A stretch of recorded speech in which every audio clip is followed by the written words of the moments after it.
That's a weird random cut in there, huh? Somebody must have gotten that in there, don't you think? Maybe. Yeah. There's only those couple yellow markers too. Yeah.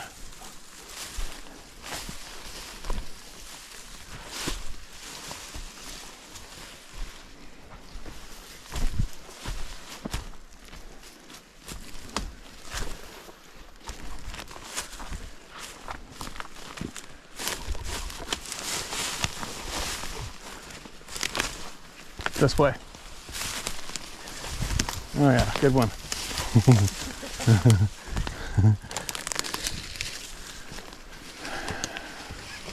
think we want to cut left a little. Yeah, come on. This way.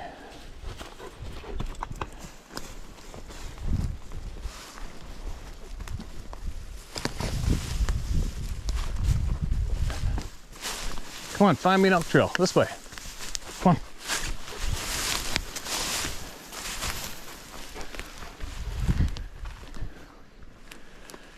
Hey. What is it, Lassie? Come.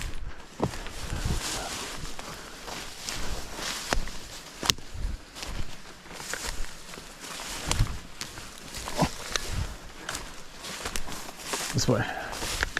Here's one. Come here.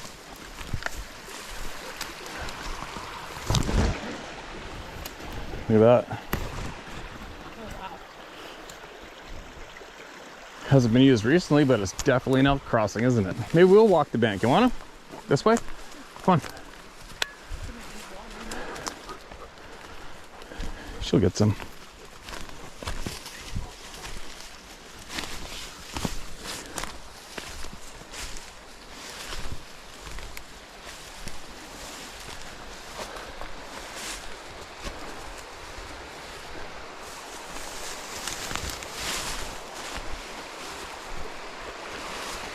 Pretty cool. So walking along a noisy creek is how you bump into stuff.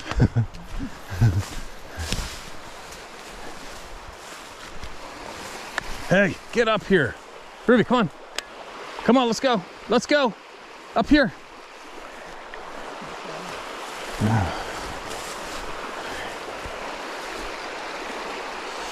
Okay, you can go around that way. I'll slide down my butt. It's a big drop off here. Well, I'll come back up on the left. There's a full drop.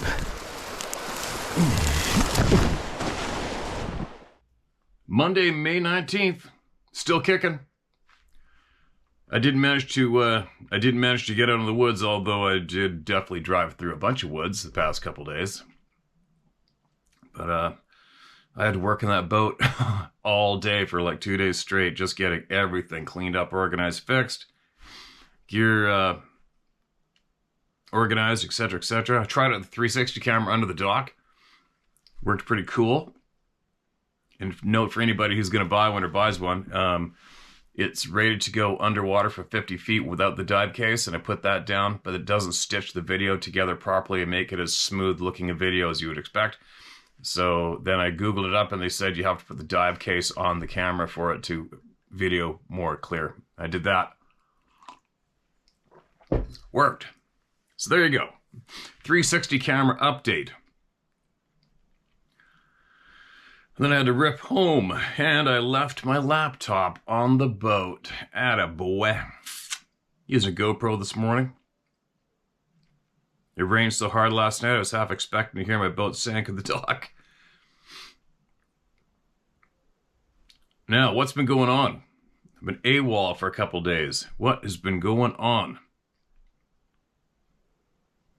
Let's get into it. Let's hear some people's truth and see if we can learn something new today. This is titled Bigfoot / Sasquatch Experience. Hello, Steve. I've seen your videos for a while now, thanks to my Nan. This isn't more of a sighting, but more of a proof / evidence, I guess you say. And here is the story. This was in April. My grandparents own horses on someone else's property. Context is that the person who used to live there would get scared to go near the woods because there was a, quote, presence, end quote, there. My auntie, however, would feel more safe there. My family are Christians, so we feel different presences, I guess. When I arrived, I helped my auntie make horse feed and all that. Strange thing, though, is as soon as I arrive, above the cars driving by and planes flying by, above the noise, I'm guessing, above the noise of the cars driving by and the planes flying by, I hear one single knock. At the paddock, we don't have any woodpeckers or any birds and or animals that knock on trees, so I knew what it was straight away. I found out about Bigfoot Sasquatch existence in 2021 or 2022, but I never saw or heard one besides on video. That knock was the only strange thing I heard, and the paddock is filled with bush. That the horses prefer to stay in the open areas. Oh, I get it. Now, there weren't any strange smells or whatever, only a knock. The things got weird, though. As my auntie showed me, the branches snapped off in half, but not on the ground. They are still, but barely, hanging on the rest of the tree, and that was strange. No branches are like that. My auntie claimed that there was a structure in the bush, but it wasn't there. We both suspected the Yowie, Aussie names for Bigfoot / Sasquatch, had moved the structure. That's basically it. Although no one would believe me besides my auntie, Nan, and Grandpa. Not surprised, since, Australia has barely any sightings on Yowie, but only the Aboriginals would have stories about Yowie and no stuff about them. Similar to the Native Americans. Well, that's basically it. Feel free to use my name, Will. Thanks for listening or reading to my story, and it's my birthday this month on the 18th, so I'd appreciate a birthday shout-out if possible. There you go. a day late. Happy birthday, man. And there's actually a lot more sightings of what the Aussies refer to as the Yowie than you might be aware of. You might want to look into it, because there is a lot. And there's actually some diligent guys down there managed to get quite the thermal video of two of them. I think a couple years ago. Check it out, man. It's another one. It's all fresh out of the pan, too, you guys, all right? Strange, unknown encounter. Hello, Steve. My name is Steve also.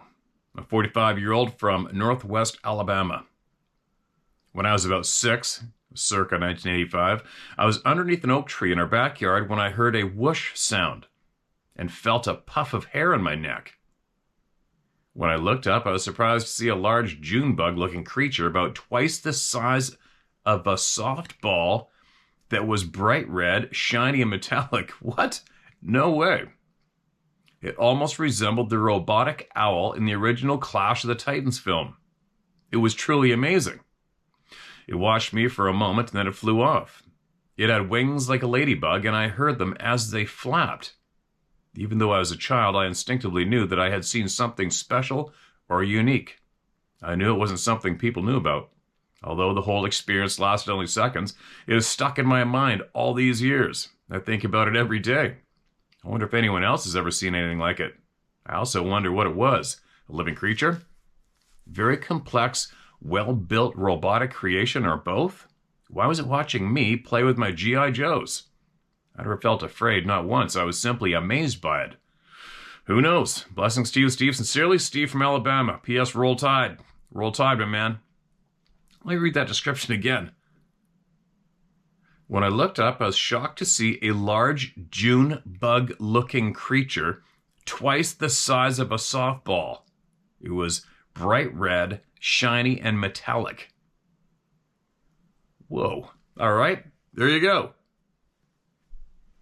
Who's seen something like that? Unreal. That would kind of freak me out, that size. It'd be like you're about to bite me in the neck or something. Anybody seen something like that? Don't be scared to share it. We want to hear about it. All right? We want to hear about it.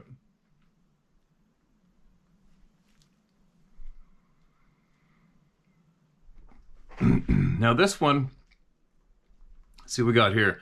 This is sent to me on the 17th of this month. And But there's also the exact same emails attached to it, sent to me February 28th, 2025. Did I read it then and the author didn't hear us share it? I don't know. We're going to find out. Deceased friend's scary encounter. That sounds somewhat familiar. Let's get into it. Dear Steve, I have an account told to me by my late friend. His name was Wes Bain. He died in 2019 of brain cancer. Sorry to hear that, man. That doesn't sound familiar. My name is Patrick Mayo. Please say my name and Wes's. We used to work together at the Arizona Department of Transportation. We worked together a lot. We were good friends. And this happened to him in West Virginia. He was 16 when this happened. It happened in 1972. Wes had just gotten off the school bus. He had a ways to walk to get home. Yes, this is rural. Sorry, I forgot to say earlier. He was walking by an open grassy pasture with woods behind it. The woods were about 200 yards from the road. And as he's walking, he looks to his right. And there in the middle of the pasture, and about 50 yards from him, there is this huge, monstrous thing. Wes told me the thing was on two legs. He said it was built like a double reinforced brick pooper house. It was at least 9 feet tall, and it looked at him and let out a loud growl. Wes said the thing looked like a werewolf. He was so scared. He took off running as fast as he could run. He never looked back. And Wes had no idea where it went. He didn't care. He just wanted to get home. This encounter scared him so bad he didn't leave the house for a week. And this story was told to me over 15 years ago. I sure hope I got told as right as I can't remember it. I think you meant, yeah, you sure, sorry. I think you meant you sure hope you told it the right way. This encounter happened either in the fall or spring of 1972. And it wasn't too long after that, Wes and his family moved. I don't know why they moved. And I have a story of my own to tell. My dad had a friend that owned a farm. This farm was located between Elkeder, Iowa, and another real small town. So that's Elkeder, Elkeder. The farm was in the hills, lots of woods on this 600-acre farm. This farm was located in Clayton County. They raised beef cattle and corn and hay. They ran a herd of 400 cows. Half the herd was located in the woods, about 200 acres worth. It was my job to take the horse and ride out and check the cows. Well, one day I was checking them and I smelled the worst smell ever. This was 1982, summertime. It was early afternoon. The horse was horrible nervous. She was about to go berserk. I wheeled her around and got the hell out of there. The next day, same woods, same horrid smell. Horse wouldn't go another step to check cows. I was 16 then. Didn't have the knowledge the horse had, and we left. Later that night, the horse was going absolutely berserk in her pen. It was about 2 a.m. I went outside to see what had her going nuts, and she was looking toward the woods not too far from her paddock. Then, the horrible smell again. I finally caught the horse. I took her to the barn. I went back to the house, grabbed the 1897 Remington pump 12-gauge with slugs. Went back to the barn, and I could hear something walking around the barn. Every so often I could hear other barn doors and windows rattled like being probed for a way in. Yes, more horrible smells. I stayed in the horn by the horse the rest of the long-ass night. The farm owners talked to some neighbors, and they had strange things going on too. Yes, this was a stinking, filthy Bigfoot.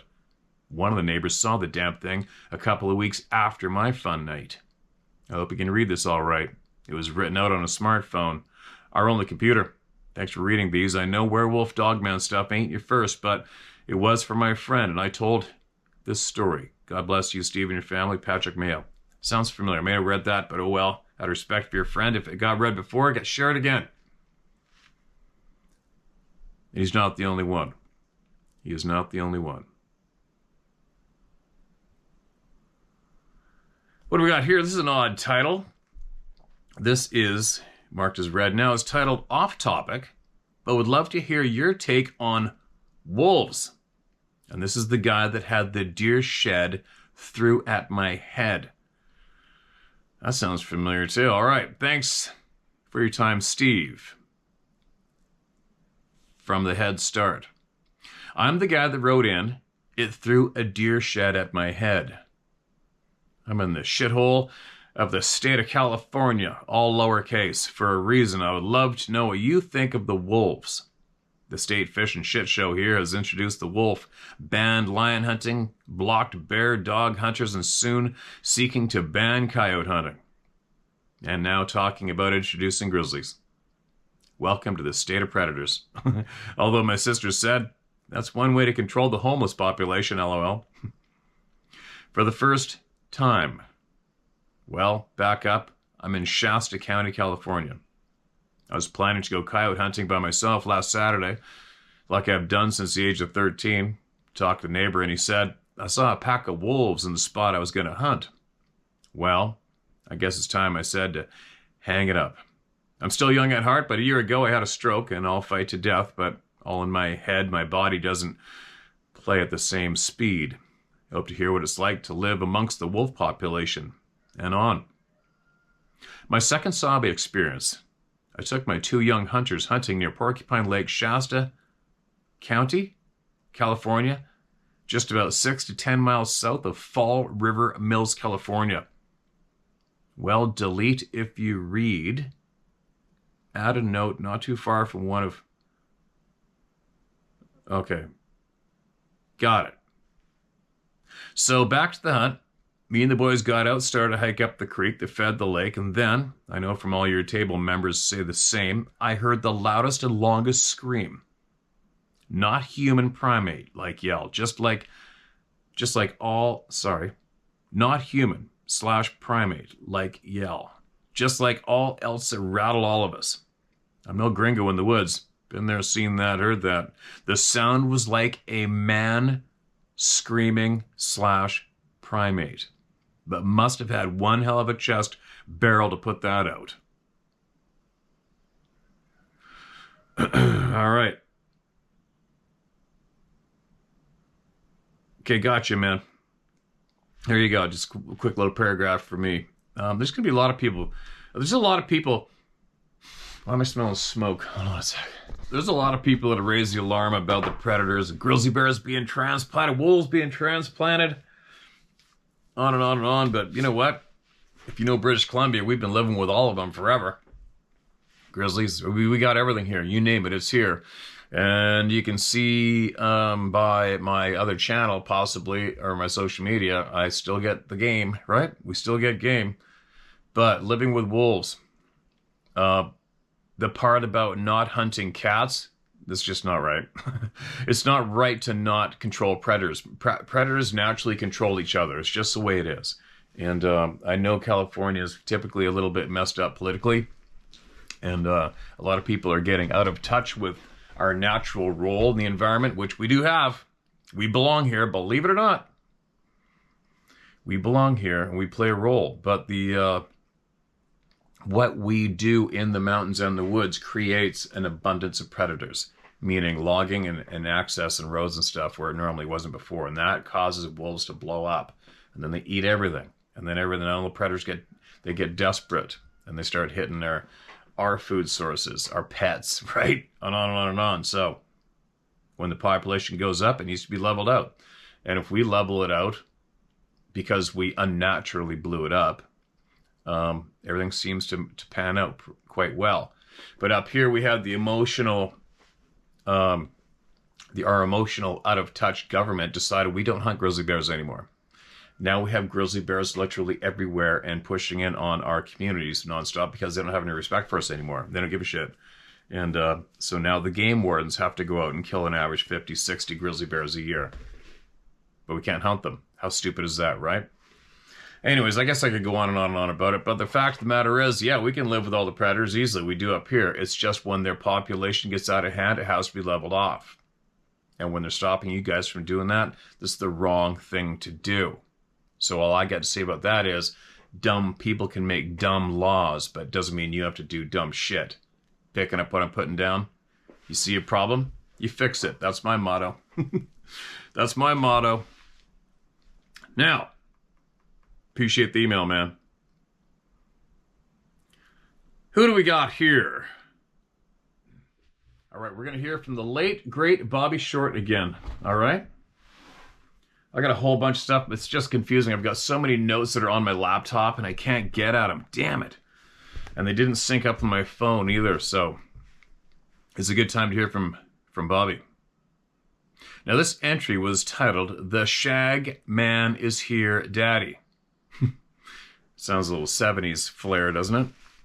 The old Colville Comet ran a story about a Mr. James of Stevens County, Washington State. James was cutting deadfall lumber along Old Joe Creek Road in preparation for winter. His 4-year-old son, Teddy, was playing in the grass about 10 feet in back of him.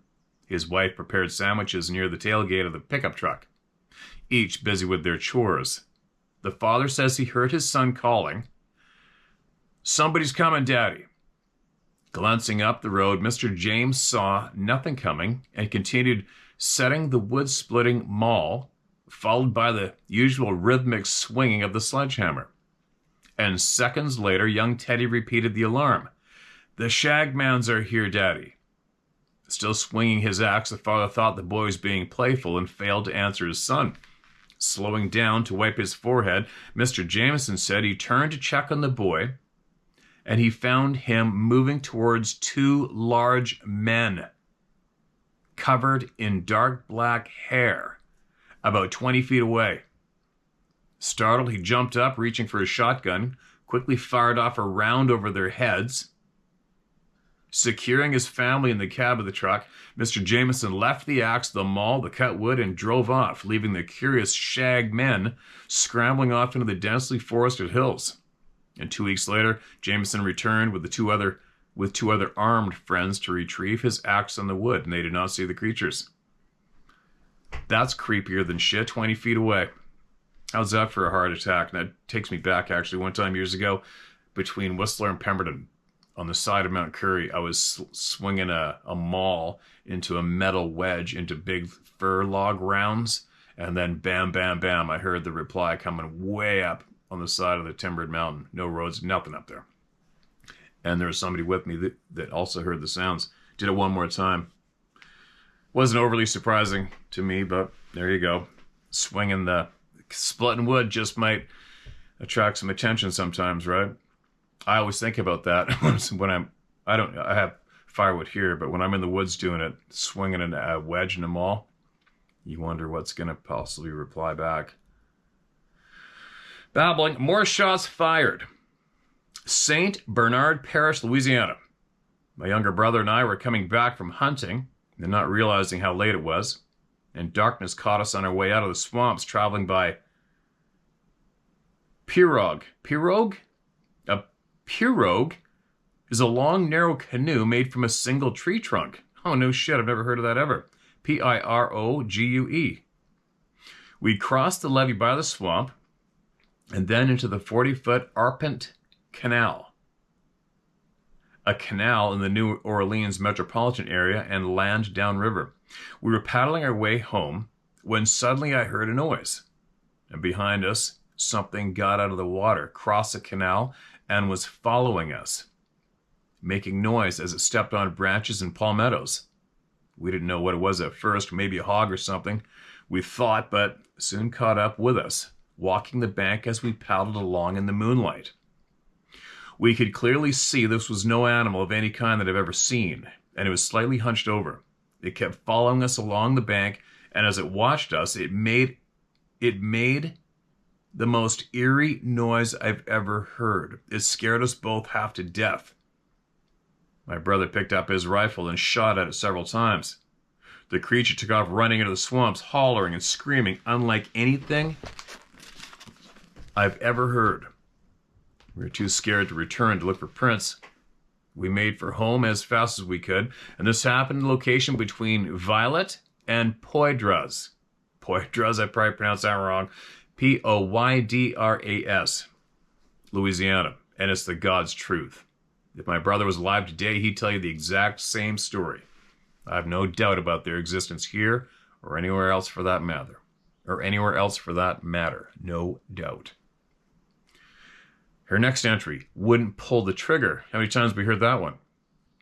I think one of my all-time favorite don't shoot stories came to me through Canadian John Kirk, a cryptozoologist whose special interest is in lake monsters. In one of John's newsletters, he cited the work of Dr. Harvey Thomason, a dentist, who wrote the 1996 book, Grizzlies and White Guys, the story of Clayton Mack. We mentioned that just a little while ago. Our friend Jeff knew the Macks and hung out with them up in Prince Rupert. Prince Rupert? Anyway. When Clayton Mack was a child, his parents wrapped him in wolfskin and dunked him in water 4 times so that he would grow up strong and fierce in the woods like a timber wolf. True to this Nuksalk tradition, Mack grew up to be a world-famous grizzly hunter and bear and guide. Mack, now deceased, was a short, stocky, sturdy, and well-built man who was, in life, a hunter-outfitter, a hunting guide for rich white men. During some of his great bear hunts with clients of means, Mack's, Bella Coola, right, Nuxalt Bella Coola resident in British Columbia had several encounters. I found the experience Mack had with a client from Northern California of interest. And here's that excerpt. Yeah, it's kind of interesting to me because in British Columbia here, everybody's familiar with Clayton Mack and the stories of he's a famous big game guide. And our friend Jeff's a friend who burnt his hands. Remember a few years back, we helped him out with the GoFundMe? Well, he hung out with that family, and that's who he was with. Clayton's son or cousin or something, in relation to Clayton Mack, and Jeff was with him, and they looked up, and there's a Sasquatch up on a rock looking down on him. First time he's seen one, besides the ones in his yard. The third Sasquatch is a quote. The third Sasquatch I saw was in South Bentink, right up the head of the South Bentink. It passed Taliumi at the Asek River. It was less than 20 years ago. I had a white hunter with me, an American guy from California, maybe 50 years old. We were sitting down on a log talking together. He told me his bad luck. There was a dead black bear near us. We found that dead black bear the week before, and it had been eaten up by a grizzly bear. That American hunter shot and missed a wolf, and then later he shot and missed a grizzly that came to eat the dead black bear. He told me, I'm real bad luck. I missed that wolf. I missed that grizzly bear. I lost my son in the Vietnam War. And that is what he told me. We were waiting for the grizzly bear that was eating that dead black bear to come back. We waited until it getting dark. So I told this guy, it's getting late. Let's get out of here. We'll be back before daylight in the morning. Sometimes when it gets late dark and you shoot and you can't see the sights in the gun too good, you'll just nick the bear. You won't kill him. Just wound him. And it's hard to track a wounded grizzly bear at night. Yeah, I couldn't imagine doing anything more harder. So we headed back to the boat and I walked ahead of him. I have that book in my bookshelf right there, I believe. We came into a big open flat about 1/4 mile.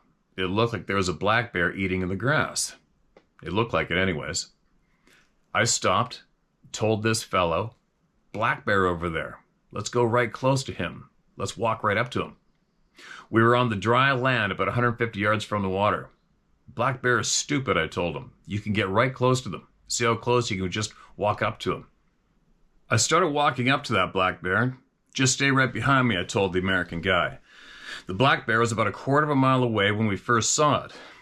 I made a big circle, like toward the bear. When I got closer, not too far now, the hunter grabbed the collar of my shirt and pulled me back. Clayton, that's not a black bear, he said. That's a Sasquatch. He keeps on saying it's a Sasquatch. I didn't say anything.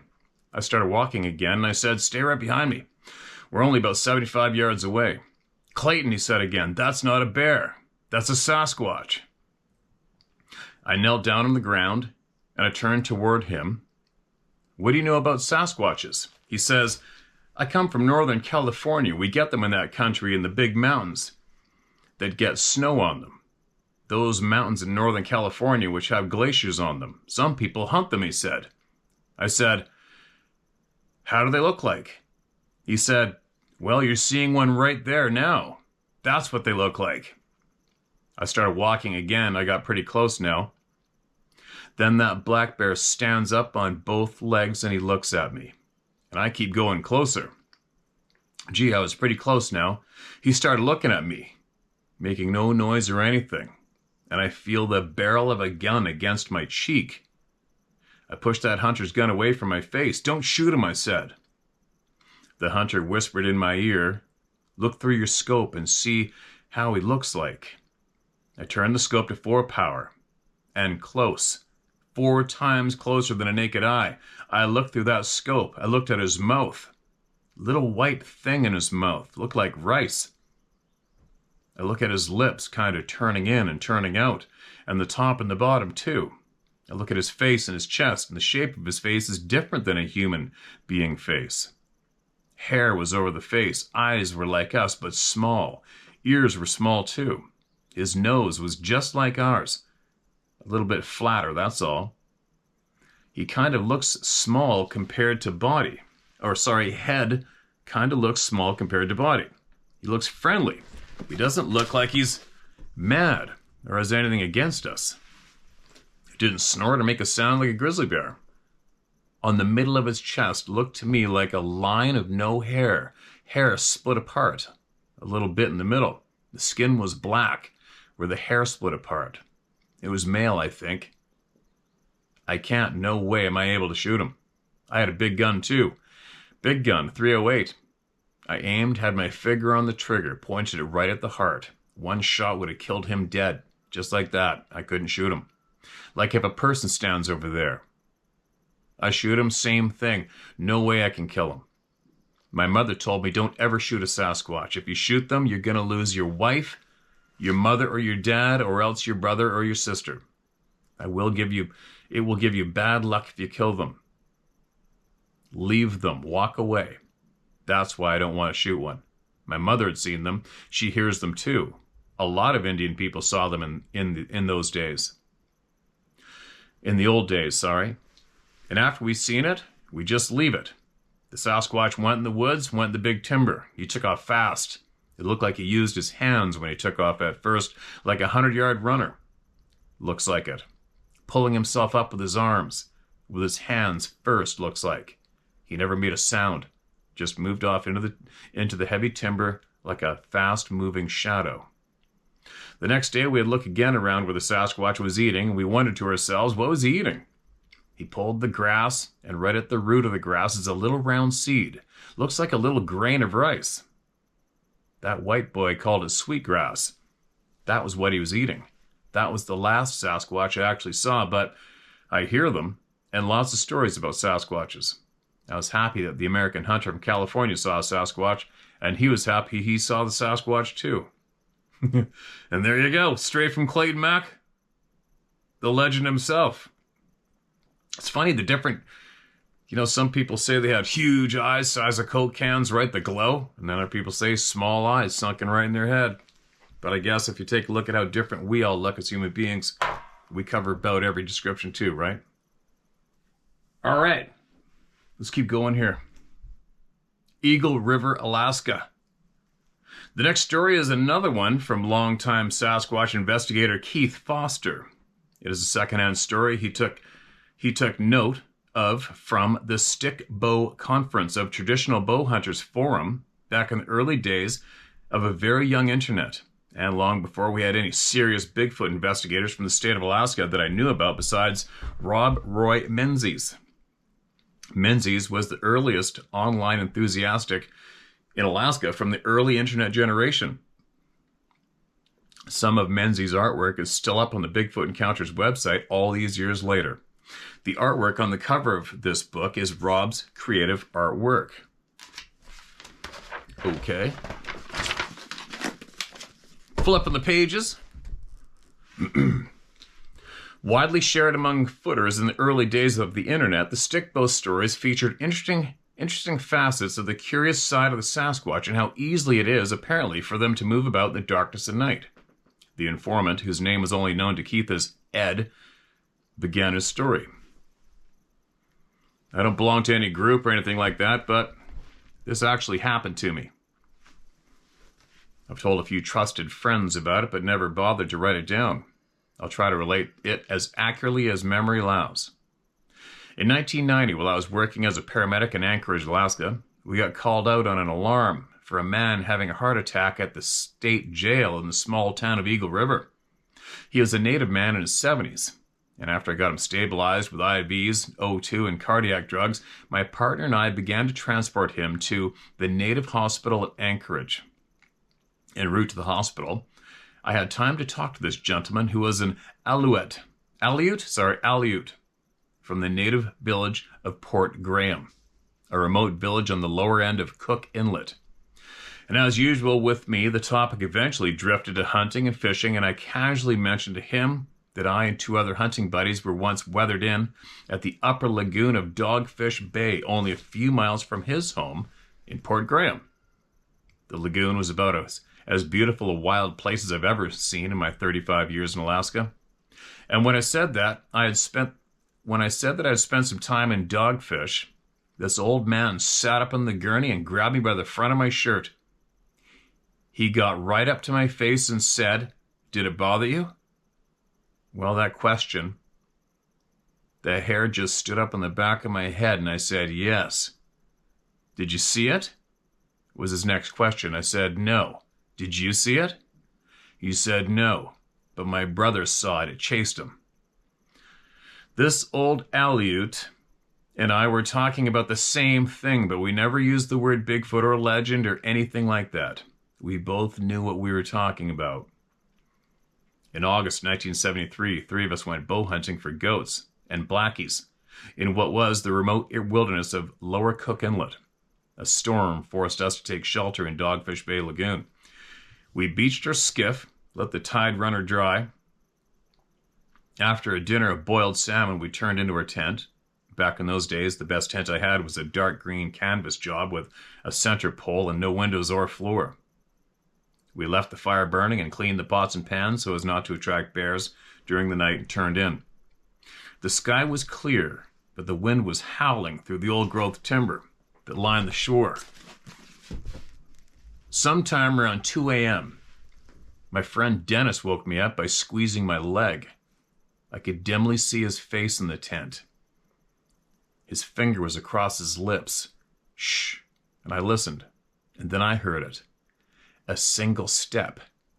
A man was quietly walking outside of our tent, taking very deliberate steps. It was not a bear. Scenes from the 1972 movie Deliverance flashed through my mind. We woke up Joe, the third member of our party, with the same leg grab and finger on the lips. The walking, or rather sneaking, continued until it half circled our tent, and then all was quiet except for the wind. We had our bows and the 30-06 leaning against a tree outside of the tent. What? So, somehow, we talked Joe into belly crawling out of the tent to get the rifle. We were scared shitless, I tell you. Holy shit, no doubt. The next day, the night storm continued to blow. We saw several black bears in the salmon stream at the head of the lagoon during the evening hunt, but had no chance for a shot. We didn't talk about what happened the last night. What? Too embarrassed, I guess, to be scared by a black bear that sounded like a man. We got back to camp early, built a big fire, sat around it, and ate dinner until around midnight. Then in August, there was still some light. Then in August, there was still some light in the sky until about 10 or 11 p.m. at night. Now recall that we were all embarrassed about being afraid about the coming night. We had a flashlight and the rifle in the tent between us, locked and loaded. I finally dozed off, but woke up right when Dennis squeezed my leg. The illuminated hands of my watch showed it was 2:30 a.m. Joe was already sitting up and had the rifle in hand. I heard the first heavy step, not more than about 10 feet from the back of the tent. Slowly, then another heavy step, and then another. Whatever this was, it sounded like it was walking on 2 feet like a man. It made the same semicircle around the tent as it did the night before. When we finally got enough courage to crawl out of the tent and turn the flashlight on, we saw nothing. No tracks, nothing. The third night, we decided if it bothered us again, we would come out of the tent shooting. We were actually scared, all of us. All seasoned hunters, too. And it never came back the third night. And the following day, we had a break in the weather and we got the heck out of there.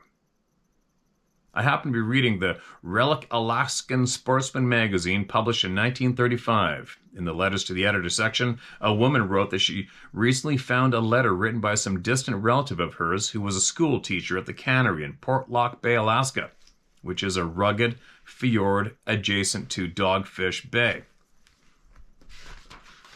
Hold on a minute, you guys.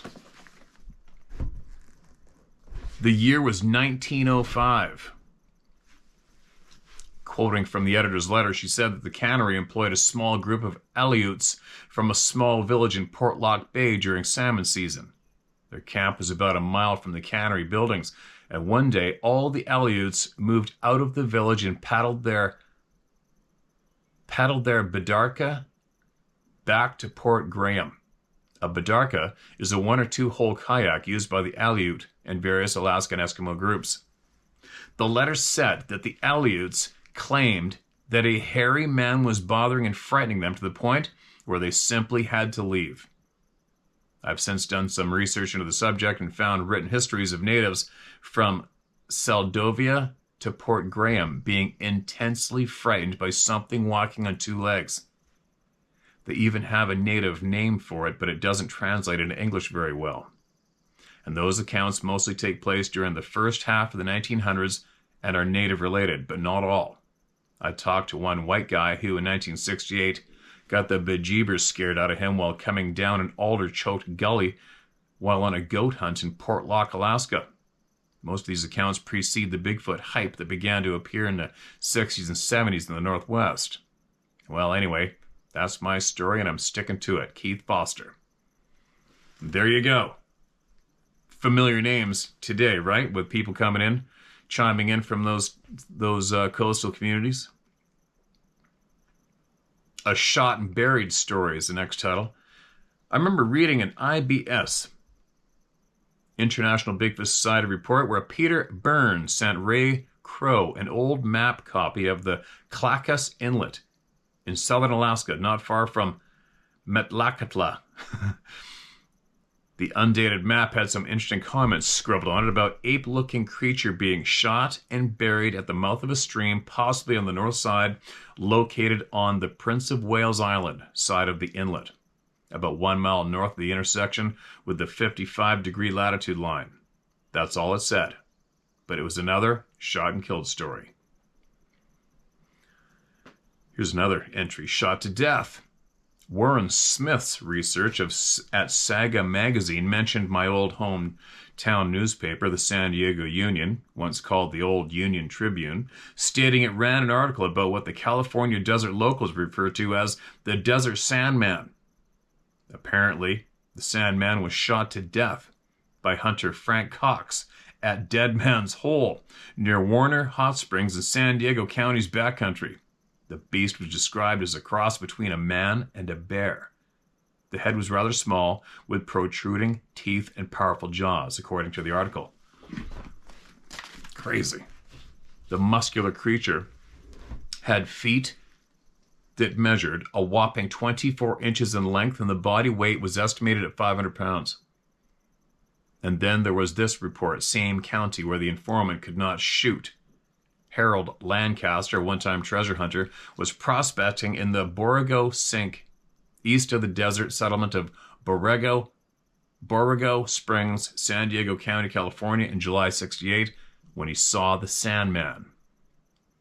I was camped up on a mesa one morning when I saw a man walking in the desert. The figure came closer. I thought it was another prospector. Then I picked up my binoculars and saw the strangest sight of my life. It was a giant ape man. I'd heard about the screaming giant ape men they had up in Tulum County, California, that frightened people for a number of years. Another person and I went up there to look for the thing. I decided it was a hoax and never expected to actually see one again, but here it came, walking across the desert dunes. As the Sandman drew closer, Lancaster became worried. That thing was big. and I was no match for it. I had a .22 pistol on my hip. It would have been like shooting at a gorilla with a pea shooter. I was afraid the beast might get too close, so I fired a couple of rounds into the air. The Sandman jumped a good 3 feet off the ground when the sound of shots reached him. He turned his head, looked toward me, and then ran off, running in the other direction. I asked why Lancaster did shoot the alleged Sandman. I was afraid, he admitted. They should be protected. They're a form of human, a primitive species. A primitive species. It would be murder to kill one. They should be studied. Huh, there you go. I could read forever. But I'm feeling kind of awkward. I don't have my laptop, and it's really screwing me up.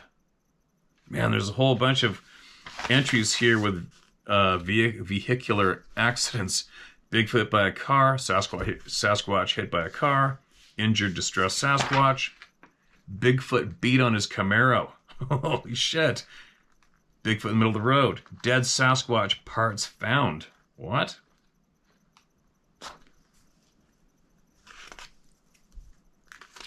Dead Sasquatch parts found. I don't want to skip over everything. I'm not going to, but let's read that quick. I'm going to get ripping, all right? Dead Sasquatch Parts Found is the title of this entry. 1970s veteran researcher Mike Dardanos, originally from Los Banos, California, told me about a story he was given in 1968 that occurred in Calaveras County, California, around 1948.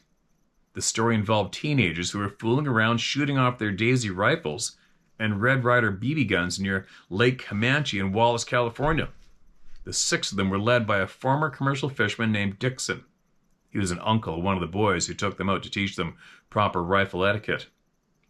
And during a break for lunch, the 68-year-old Dixon caught wind of a foul smell. At first he thought his thermos had gone rank on him, but smelling again more closely, the coffee was fine. By then the boys smelled the odor in the air and thought it might be a dead animal. Curious, as growing boys are, after lunch they took off investigating the smell. Toward the center of the lake on the north side, they found a rotting corpse, but only some parts of it. What was left of it lay sprawled on the bank, with the right half of the pelvis gone. Toning down Dardanos' graphic remarks a little, he said, maggots had decimated most of the remaining corpse, and the cloud of black flies were thick over a large foot, which lay partially rotted and puffy color white in the water. The left leg and left buttocks were covered in black hair about 2 to 4 inches long, but nothing else was around the area to be found of the rest of the body. They figured what was left of the male genitalia was probably pulled off and eaten by coyotes. None of them had heard of the abominable snowman. They thought it was probably a local vagrant who lived in the hills. Dardanos, after hearing the tale of the hair-covered torso, went ahead and made a note of a possible dead Sasquatch found near Lake Comanche. Yeah, I don't know, man. That's like, for me, if all you hunters are familiar, you skin out a bear, it looks just like a human would possibly look, right? So if you have a bear rotting away, by the time that hair fur starts to slip, it really looks humanish. So the chances of that being a bear are right up there. But who knows? I wasn't there. Anyway, I gotta get ripping. Gotta get moving. And, man, I need my laptop. That's really gonna screw up some of my plans for today, damn it. I still haven't checked my emails this morning. I have to go check those suckers out and make sure I got our trail camera winners and the fishing lure winner and get those shipped out. And then come back a little more organized later on. Hopefully get you guys out in the woods with me. Somewhere. Quick. It's time to get in the real world. Again, I'm starting to feel like cabin fever when I do this too many times from the inside here. I don't know why, I just do. It's like, get me out of here. Share my story at howtohunt.com. Get your truth shared here, all right, if you can. And don't be afraid to share it. And I got a whole pile of voices that need to be heard. Man, I was really going to get into it today with all those emails I had in my notes. They're just not meshing up from my laptop to my phone this past couple days at all. I don't get it. Whatever. I'm sure somebody does, but I don't. Anyway, I'll see about being back here tomorrow. Hopefully a little more organized, maybe. Later.